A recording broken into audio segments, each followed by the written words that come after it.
Bien encore une fois, salut à tous, bienvenue à la fin de ce tutoriel où nous allons donc faire un petit exercice pratique qui va permettre d'englober en fait toutes les notions qui ont été vues au niveau de l'algorithme. Et bien, voici donc un petit exercice que j'ai déjà envoyé à peu près, il y a déjà à peu près une semaine au niveau de ceux qui sont abonnés à mon channel WhatsApp. Donc bon, nous allons traiter l'exercice et je tiens à préciser que avant ce tournage-ci, il s'avère que je tournais déjà cette vidéo-là et je traitais l'exercice déjà en pensant que je tournais la vidéo justement. Donc c'est après que je me suis rendu compte que bah, ça tournait pas. Donc vous allez, comme vous pouvez le constater ici dans le logiciel Agobox, j'avais déjà commencé à coder, j'avais tourné totalement, j'avais codé l'algorithme au complet et puis après je me suis rendu compte qu'en fait le logiciel n'enregistrait pas du tout ce que j'avais tourné.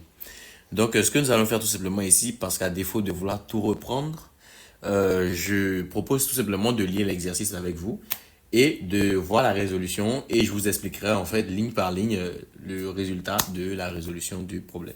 Donc bon, allons-y. On s'en fout un peu de l'introduction, donc on va directement commencer par la mission. Donc, infiltration du réseau. Vous incarnez un expert en sécurité chargé de tester la résistance d'un réseau d'entreprise. L'idée est de simuler une attaque coordonnée pour voir où ça flanche. Donc, l'objectif du script. Votre programme doit suivre une logique précise pour mener à bien l'opération. Phase de planification. Le script doit d'abord demander à l'utilisateur combien de serveurs il compte cibler. Pour ce faire, pour demander à l'utilisateur combien de serveurs il compte cibler, on va utiliser, comme vous le savez, afficher un message pour lui demander et ensuite stocker la valeur du nombre de serveurs dans une variable de type nombre. Donc, comme on lui demander un nombre de serveurs, on aura besoin d'une variable de type nombre. Vous devez savoir qu'à la différence des autres exercices où on vous dit à l'avance, vous devez créer tel type de variable, vous devez créer telle variable de tel type, etc., etc. Dans un vrai exercice d'algorithmie, on vous dit pas tout ça. Donc, c'est juste un contexte qu'on vous donne et c'est à vous de réfléchir et de savoir, ouais, j'ai besoin de cette variable, j'ai besoin de créer cette variable, j'ai besoin de cette variable, j'ai besoin de cette variable, etc. Donc, si vous n'avez pas ce réflexe-là, vous attendez toujours qu'on vous donne les autres variables, vous n'allez pas faire long feu. Donc, voilà. Ensuite, phase d'attaque. Pour chaque serveur, donc pour chaque cible, le programme devra effectuer les actions suivantes. Donc, demander le nom du serveur. Donc, on demande le nom du serveur. Ça veut dire qu'on aura besoin d'une variable ici qui sera de type chaîne. Donc, on aura besoin d'une variable qui sera de type chaîne ici. Donc, scan de vulnérabilité, demander le niveau de sécurité du pare-feu. Donc, un nombre entre 0 et 10. Donc, on va demander à l'utilisateur le niveau de sécurité du pare-feu. Et bien évidemment, on doit stocker ça aussi dans une variable. Donc, on aura besoin d'une variable de type nombre pour stocker le niveau de sécurité du pare-feu. Donc, attention, vous devez impérativement valider cette saisie. On valide cette saisie si le nombre est entre 0 et 10. Le script doit redemander la valeur jusqu'à ce qu'elle soit correcte. Donc, tant que la valeur entrée par l'utilisateur n'est pas entre 0 et 10, on lui redemande à chaque fois de rentrer la valeur. Donc, voilà, ça signifie en fait qu'on va utiliser une boucle tant que. Donc, comme vu précédemment dans le chapitre des boucles. Donc, tentative d'accès. Demander un code de décryptage. Donc, le mot de passe. On doit également utiliser une variable pour stocker le code de décryptage qu'on va demander à l'utilisateur. Donc, logique de brèche. L'accès au serveur est validé si le niveau de sécurité est fiable, donc moins de 5. Donc, lorsqu'on demande à l'utilisateur d'entrer le niveau de sécurité du serveur, si le niveau de sécurité qu'il a entré est inférieur à 5 et que le mot de passe qu'il a entré est admis, bah, tout simplement, bah, voilà, la logique est validée en fait. Vous voyez, donc l'accès au serveur est validé. Donc, si ou alors ici, ou si le code utilisé est le passe-partout root. Donc, si le code utilisé est le passe-partout root, donc généralement au niveau des serveurs, etc., souvent les mots de passe c'est root. Vous voyez, donc bon, voilà. Donc, si le mot de passe il est root, on lui laisse passer. Donc, si c'est admis ou root, on lui laisse passer. Donc, récupération du butin. Si l'accès est réussi, affichez un message de succès.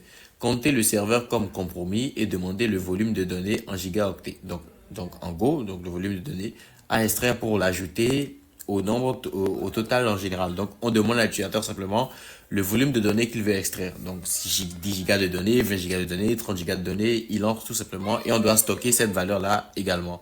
Donc si l'accès échoue, affichez une alerte de sécurité. Donc rapport de mission finale, une fois que tous les serveurs ont été traités, votre algorithme doit afficher un bilan complet.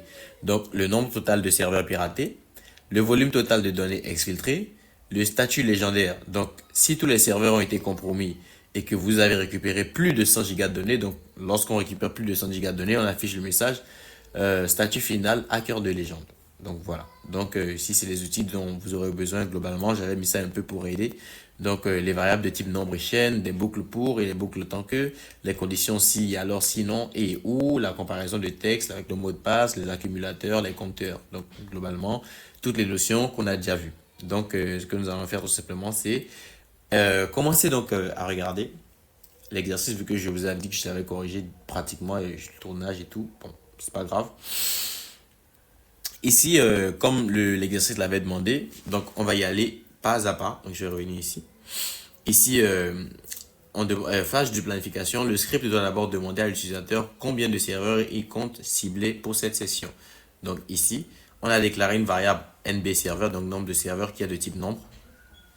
Et ici, serveur piraté prend la valeur de 0 et on demande total de données, bon, ce sont les initialisations, on initialise à 0 les valeurs dont on aura besoin plus tard. Donc bon, ne faites pas attention à ça. Ici, on demande tout simplement à l'utilisateur combien de serveurs voulez-vous cibler. Et ici, on lit le nombre de serveurs. Donc le nombre de serveurs que l'utilisateur souhaite cibler, il entre la valeur du nombre de serveurs qu'il souhaite cibler. Donc c'est conforme à ce que l'exercice a demandé. Ensuite, phase d'attaque. Pour chaque serveur, excusez-moi, je suis un peu souffrant. Pour chaque serveur, pour chaque cible, le programme devra effectuer des attaques et les actions suivantes. Donc, bon, l'identification, j'avais déjà lu. Scan de vulnérabilité, demander le niveau de sécurité du pare-feu. Donc, un nombre entre 0 et 10. Attention, vous devez impérativement valider cette saisie si le nombre n'est pas entre 0 et 10. Donc, bon, ici, regardez. Ici, on utilise tout simplement quoi? Une boucle tant que. Juste après. Donc, qu'est-ce qu'on fait? Ici, on a utilisé un i. Donc, pour faire une itération entre 1 et le nombre de serveurs. Vous l'aurez compris si vous avez suivi le chapitre sur les boucles. Par exemple, si l'utilisateur il dit par exemple qu'il a 10 serveurs, donc le i il va passer de 1 à 10. Il va prendre successivement les valeurs de 1 à 10. Donc, lorsque l'utilisateur va rentrer le nombre de serveurs, on va tout simplement afficher ceci. Donc, c'est juste un tiret. C'est juste pour le design que je l'ai mis. Donc, des tirets, tirets, tirets pour faire un peu style hacker et tout. Donc, afficher la cible numéro et on affiche ensuite i. I va permettre en fait de cibler le nombre de serveurs. Donc, ici, si par exemple on dit qu'il y a 10 serveurs, il va prendre les valeurs successives 1, 2, 3, 4, 5, 6, 7, 8, 9, 10, etc. Donc, 10. Donc, ici, on affiche cible numéro et ici, on affiche i. Donc, à chaque fois, i va prendre premièrement la valeur de 1, puis ensuite 2, puis ensuite 3, puis ensuite 4, etc. Ensuite, ici, on demande le nom du serveur. C'est ce que le programme nous avait demandé. Ici, donc l'indication demander le nom du serveur ici. Ouais, je ne l'avais pas lu visiblement. Demander le nom du serveur ici. On demande le nom du serveur et ici on fait le scan de vulnérabilité en utilisant donc la boucle. Donc là on demande le nom du serveur à l'utilisateur et on lit la variable non serveur qui a été déclarée juste en haut ici et qui est de type chaîne. Donc après avoir reçu le nom du serveur, qu'est-ce qu'on fait? On affiche le niveau de sécurité du pare-feu, 2 points, et on lire le niveau de sécurité. Le niveau de sécurité du pare-feu doit être entre 0 et 10, comme l'exercice l'a précisé. Donc voilà. Et qu'est-ce qu'on fait ensuite? On fait un tant que le niveau de sécurité est inférieur à 0 ou que le niveau de sécurité est supérieur à 10. Voilà. Qu'est-ce qu'on fait? On affiche erreur, le niveau doit être entre 0 et 10. Donc le niveau de sécurité doit être situé entre 0 et 10. Et on demande à l'utilisateur de recommencer et on lui refait lire la valeur de niveau de sécurité. Donc voilà. Ici, qu'est-ce qu'on fait? On entre le code de décryptage. Donc, on avait dit qu'on allait demander à l'utilisateur de rentrer un code de décryptage. Donc, code de décryptage, il est ici. C'est de type chaîne de caractères. Parce que généralement, dans les codes de décryptage, il y a soit des chiffres uniquement, soit des lettres. Donc, on ne peut pas utiliser un truc de type nombre. En fait, donc on va prendre une variable qui sera de type chaîne. Comme ça peut prendre des chiffres, des lettres, tout ce qu'on veut. Donc, voilà. Ensuite, on lit en fait. On lit le code de décryptage. Si le niveau de sécurité est inférieur à 5 et que le code de décryptage est égal à admis, typiquement c'est cette partie-là. Ouais, c'est cette partie-là, typiquement, où on nous dit le niveau de sécurité, si le niveau de sécurité est faible, donc moins de 5, et que le code est admis, ou si le code utilisé est le passe-partout route. Donc bon, voilà. Ici, donc, si le niveau de sécurité est inférieur à 5 et que le code de décryptage est égal à admis, ou si le code, donc, ici, c'est une condition qui est à part. Vous voyez, dans le si, on a fait une grande parenthèse pour mettre la première condition. Donc, si le niveau de sécurité est inférieur à 5 et le code de sécurité est égal à admis, Ou alors, si le code de décryptage est égal à root, alors, début si, afficher accès autorisé, serveur compromis. Donc, si c'est bon, on affiche le message, l'accès a été autorisé, le serveur a été compromis. Donc, il a pu hacker le serveur. Donc, serveur piraté prend la valeur de serveur piraté plus 1. Donc, on ajoute plus 1 à la valeur de serveur piraté tout simplement. Bref, donc ici, on demande à l'utilisateur afficher le volume à extraire. Donc, on lui demande en fait le volume, on affiche en fait le volume de données à extraire. Donc, on demande à l'utilisateur le volume de données qu'il veut extraire et on lit cette valeur-là. Donc, la valeur du volume de données qu'il veut extraire. Donc, on demande à l'utilisateur, bah, tu veux extraire combien de volume de données et on stocke la valeur qui va rentrer dans volume de données. C'est une variable qui a été typiquement déclarée plus haut. Donc, volume de données juste ici. Et voilà. Ensuite, qu'est-ce qu'on fait? On demande tout simplement, on fait total de données, prend la valeur de total de données plus volume de données. Donc, le total de données qui est initialement à 0, donc le total de données qu'on a mis à 0, donc de base il vaut 0. On dit qu'il prend la valeur du total de données, donc 0, il prend la valeur de 0 plus le volume de données. Donc, si l'utilisateur a mis un volume de données de 100 par exemple, ça veut dire que total de données va prendre la valeur de total de données plus le volume de données, donc 100.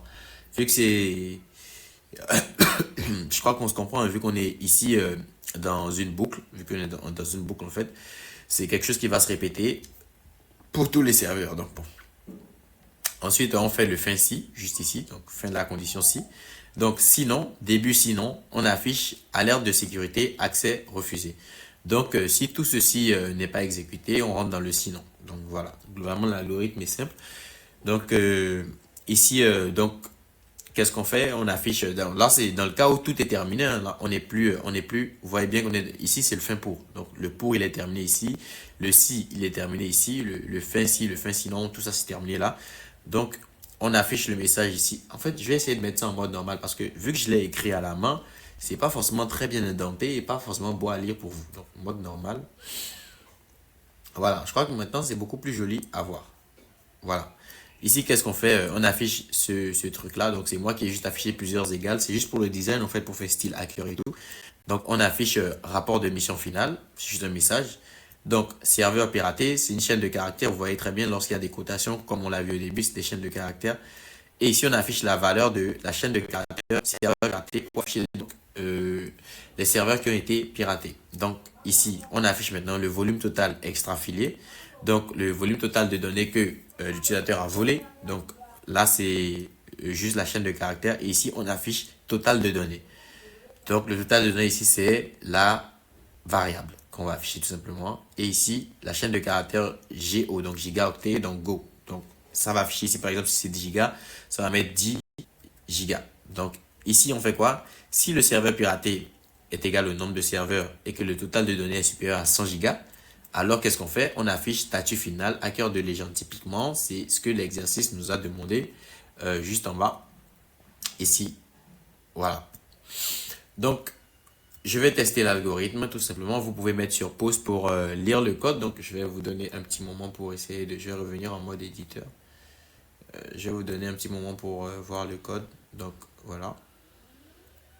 Vous pouvez voir le code et essayer de le reproduire à votre niveau. Hein. Donc, bon. Voilà. Et pour ceux qui sont dans ma chaîne WhatsApp, si vous n'avez pas très bien compris, vous pouvez me le notifier. Je vous balancerai le code là-bas pour que vous puissiez tester. Donc, on va tester tout simplement ici. Voilà. On va lancer l'algorithme. Voilà. Donc, vous voyez un peu combien de serveurs voulez-vous cibler. Bon, je vais afficher une petite correction par ici parce que c'est collé. Donc, j'ai opération Shadow Network et combien de serveurs vous voulez cibler. C'est un peu collé, donc je vais fermer. Voilà, donc ici, je vais ajouter un étoile ici pour faire le retour à la ligne. Voilà. Comme toujours, AlgoBox, il a planté. Qu'est-ce qu'on va faire? Je vais copier tout le code, CTRL X. Je vais rouvrir AlgoBox encore une fois. Il a planté, comme à son habitude, ce logiciel de merde. Mais bon, qu'est-ce qu'on y peut? Voilà, je vais coller le code que j'ai. Voilà. Maintenant, je vais retester maintenant. Je vais lancer l'algorithme. Voilà, donc vous voyez que c'est plus collé, c'est plus sur la même ligne. Donc combien de serveurs vous voulez pirater, combien de serveurs vous voulez cibler. Donc on va prendre par exemple 5 serveurs. Allons-y. Voilà. ici, qu'est-ce qu'il fait en fait? Il dit en fait ici, cible numéro 1, entrez le nom du serveur. On entre le nom du serveur, je peux mettre par exemple serveur 1.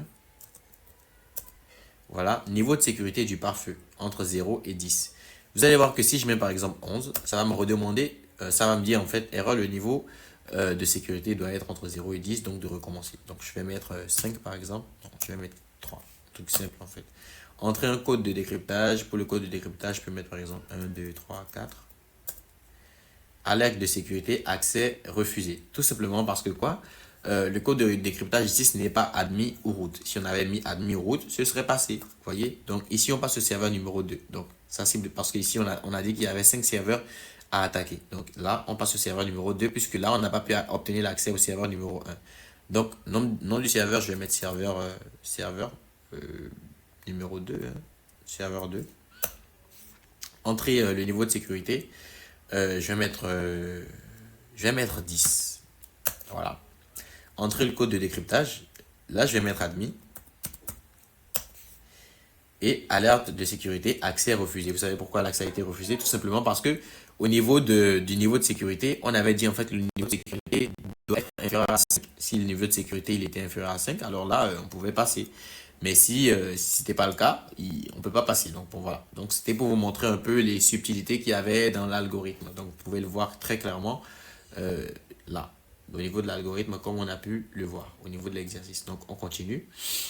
Ici, le serveur numéro 3, donc serveur 3. Qu'est-ce qu'on nous demande? On nous demande ensuite d'entrer le niveau de sécurité en fait du serveur. Donc sécurité, je vais mettre 4. Code de décryptage, je vais mettre admin ici. Et là, accès autorisé. Donc l'accès a été autorisé parce que le niveau de sécurité, il est bien à 4, donc inférieur à 5. Et le mot de passe, il est bien admin.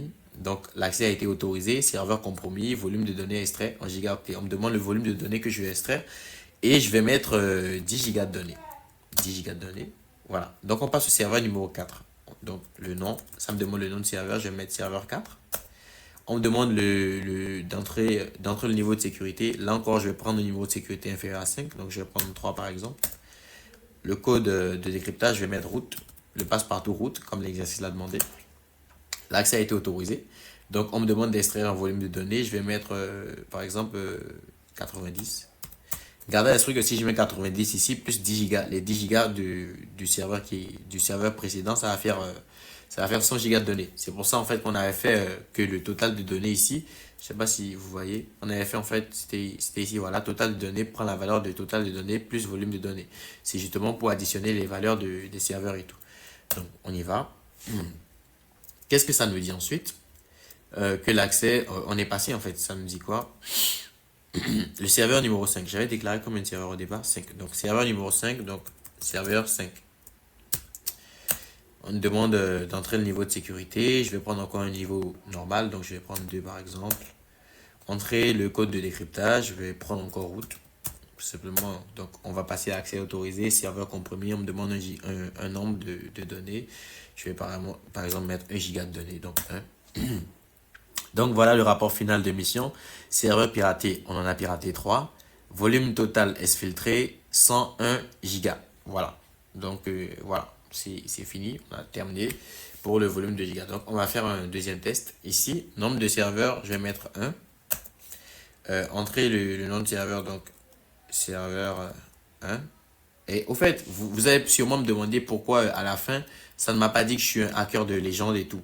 Gardez à l'esprit que ici, la condition, c'est si les serveurs piratés est égal au nombre de serveurs et total de données supérieur à 100. C'est-à-dire que si on a piraté tous les serveurs et qu'on n'en a raté aucun, bah là, ça va me dire que je suis un hacker de légende. Si j'ai réussi à pirater tous les serveurs et que je n'en ai raté aucun, et que le volume de données que j'ai pu exfiltrer, c'est 100 gigas, bah voilà, là, c'est là que je suis un hacker de légende. Et c'est ce cas-là que je vais illustrer ici. Donc ici, j'ai juste dit un seul serveur à pirater. Voilà. On me demande le niveau de sécurité, je vais mettre 3. On me demande d'entrer le code de décryptage, je vais mettre admin encore une fois. Voilà, donc accès autorisé, le serveur a été compromis. On me demande le volume de données, je vais mettre 100 gigas, vous allez voir. Voilà, rapport final, serveur piraté, 1, volume exfiltré, 100 gigas de données. Donc voilà, oups, je crois que j'ai fait... non, c'est moi qui me suis bourré. Ici, la condition, c'est supérieur à 100 gigas. Donc, c'est lorsque ce sera supérieur à 100 gigas que je serai un hacker de légende. On va recommencer, tout simplement, hein. Nombre de serveurs à pirater, un seul. Le nom de serveur, je vais juste l'appeler serveur. Ensuite, le parfait, la sécurité, je vais mettre 3. Code de décryptage, je vais prendre root, on-y. Euh, le nombre de gigas, je vais mettre 200 gigas de données. Voilà. Ici, vous voyez bien, rapport de mission, serveur piraté 1. Volume total exfiltré, donc 200 gigas de données. Statut final, hacker de légende. Vous voyez, donc bon, voilà, c'est bien passé. Et je pense que c'est tout pour cette séance-là, pour cet exercice-là. Et bon, pour ceux qui veulent le code source et tout, bon, sur ma chaîne WhatsApp et tout, vous pouvez me le faire savoir, je vous donnerai le code source. Mais globalement, l'idéal, ce serait que vous repreniez typiquement très bien l'exercice de A à Z pour que vous puissiez parfaitement comprendre cette notion d'algorithmie. Je suis conscient que cette fois-ci, on y est allé un peu vite parce que j'ai pas pris le temps d'écrire l'algorithme un à un. Donc voilà. Mais bon, je pense que globalement, ça s'est très bien passé. Et je pense qu'en testant et en reprenant l'exercice par vous-même, vous allez mieux comprendre encore. Parce que si vous dites que ouais, je vais regarder le tutoriel et je vais comprendre, là, vous ferez vraiment le doigt dans le nez et tout. Donc voilà, on se donne rendez-vous donc pour une prochaine vidéo. Et donc bon. Et pour la prochaine vidéo, je vous demanderai donc d'installer un logiciel. Donc ça s'appelle CodeBlock. Je crois que je l'ai. Je pense que je l'ai.